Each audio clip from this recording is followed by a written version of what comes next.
Pendant que Nicole Bricq est à Rio, son équipe finalise un accord avec Shell.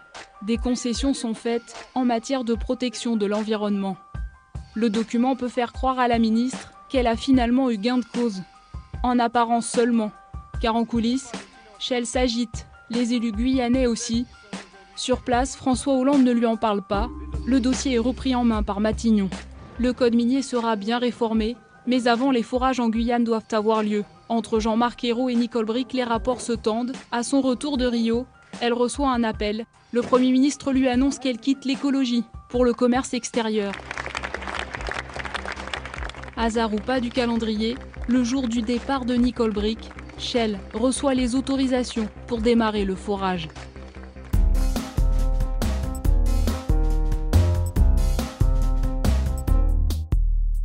Ils ont trouvé du pétrole et les appétits s'affolent. Ils ont trouvé de l'or noir sur un de nos territoires.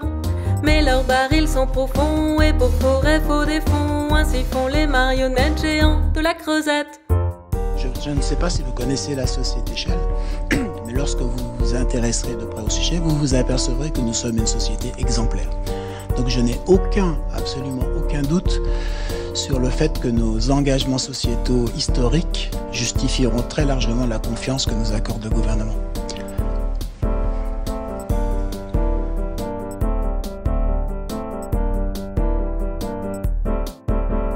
Les cétacés, les tortues adorent qu'on leur fort dessus. Y a pas plus écologique qu'une petite campagne sismique. Au fond qu'à cela ne tienne, si au large de Cayenne y a des espèces menacées, on a tout planifié. Le planning d'acquisition sismique est très largement calqué sur les tortues. Évidemment, pourquoi voulez-vous que je fasse délibérément des activités au moment où ça a plus d'impact sur les tortues? J'ai aucune raison pour le faire. Ah mais nous serons ravis de protéger beaucoup de poissons. Vous comprenez bien qu'il n'y a pas d'antagonisme entre moi et les poissons, pas du tout. Notre rôle c'est d'avoir un impact minimum et nous sommes d'ailleurs les meilleurs observateurs des espèces puisque nous sommes présents et travaillons là. Alors je peux vous dire que je ne sais pas quel est le terme, les gens qui observent les poissons les plus passionnés sont chez nous, vous savez.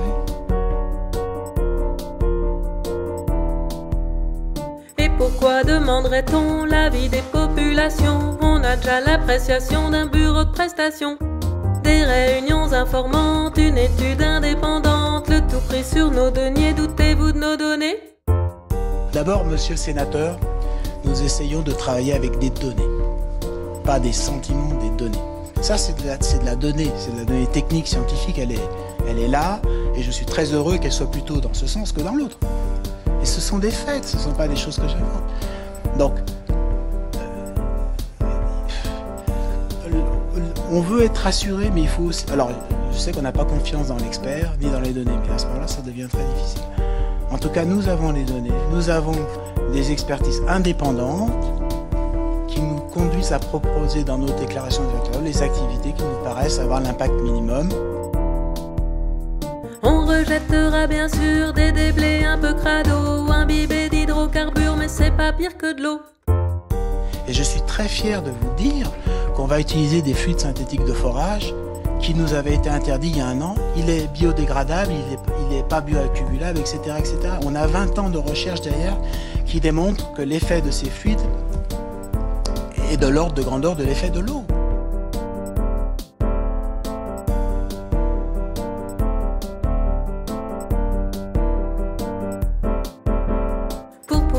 Arrêter, faudrait nous indemniser, mais c'est pas dans vos moyens, vous comprenez? C'est bien. Les services de l'État ont considéré qu'effectivement notre approche était la meilleure, donc ils l'ont supportée.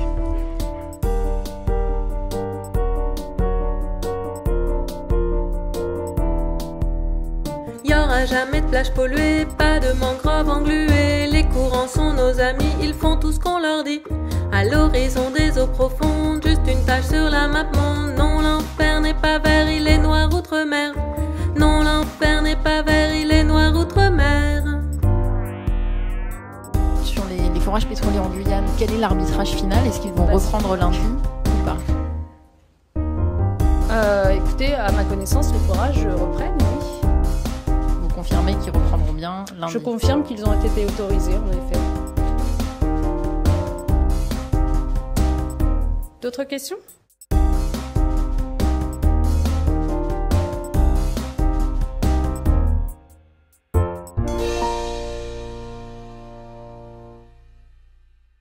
Voilà, je vous donne rendez-vous la semaine prochaine pour la dernière chronique de la saison où je serai en duo avec Michel Feher qui est philosophe. Je ne vous en dis pas plus. À jeudi prochain, 13h.